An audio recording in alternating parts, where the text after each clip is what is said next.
Hi, and welcome to episode 99 of the Hardcore Soft Skills Podcast. I am David Caro, and in each episode, you will learn how to improve on a different skill with the help of an expert. If you are listening as soon as this episode come out, the end of the year is approaching, so it's time to take an inventory of our year. Figure out what do I really want. Do I want a new job, a new career, growth? So I will replay an excerpt of my interview with executive coach and author Dr. Gary Crotaz, and he is considered one of the top coaching leaders in the world. So I will replay an excerpt of my interview with executive coach and author Dr. Gary Crotaz. He is considered one of the top global coaching leaders.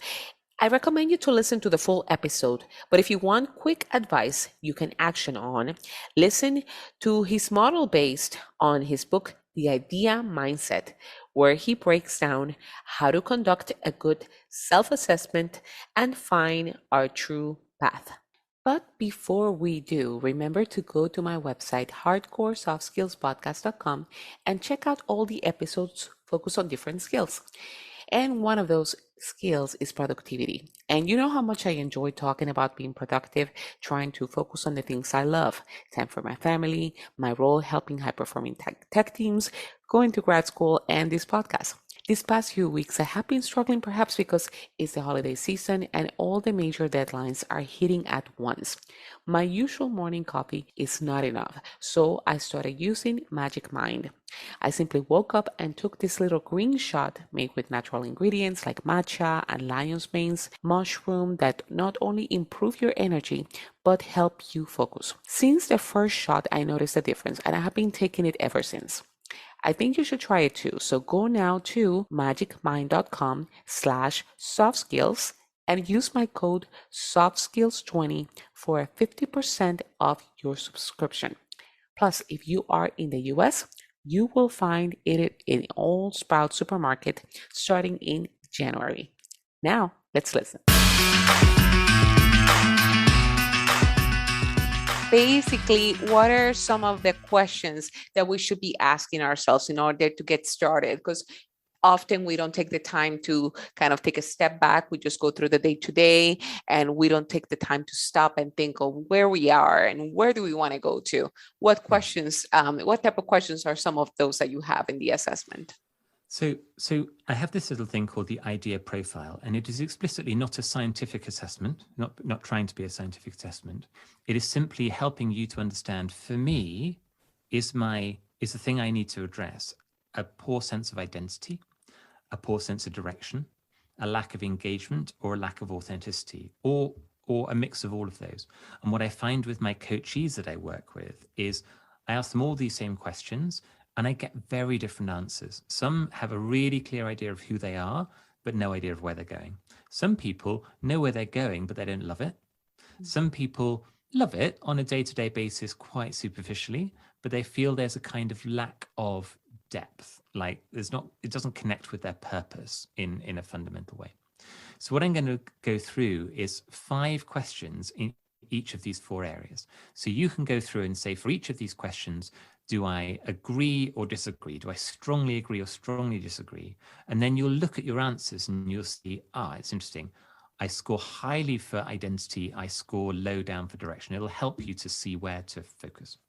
So in identity, there are 5 questions to ask yourself. The first one, or statements to reflect on. The first one is, I have a clear sense of what makes me unique and what qualities I share with others. Second question is, I have a clear sense of my personal values. Third question, I have a clear sense of how people senior to me perceive me. The fourth one, I have a clear sense of how my peers or colleagues or friends perceive me, so on my level. And the fifth one, I have a clear sense of how people junior to me perceive me. And if you score low on some of those things, then go ask some people, go find out how they think of you. Think about what your natural talents and strengths might be. When you get into direction, 5 questions. I'm clear on my long-term goals. I'm clear on the major steps I need to take to reach them. I'm clear on where I'm going next, like tomorrow. I've developed a simple action plan and I'm making good progress with my action plan. That last one's really important because loads of people have got a plan, but they're not actually executing it. So part of your direction is you're actually going there and you're actually making it happen. If you get into engagement, 5 areas are: when I get up in the morning, I'm usually enthusiastic about the day ahead. Mm-hmm.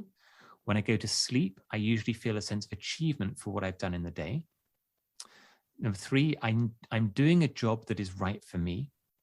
Number 4, I work with people who bring out the best in me, and I actively seek out people like this to work with. And number 5, I like to tell other people about the work that I do. So sometimes you say, well, I'm happy in my job, but I never talk about it with other people. And then you meet people who are really engaged in their work and they talk about it all the time. So you start to see that coming through.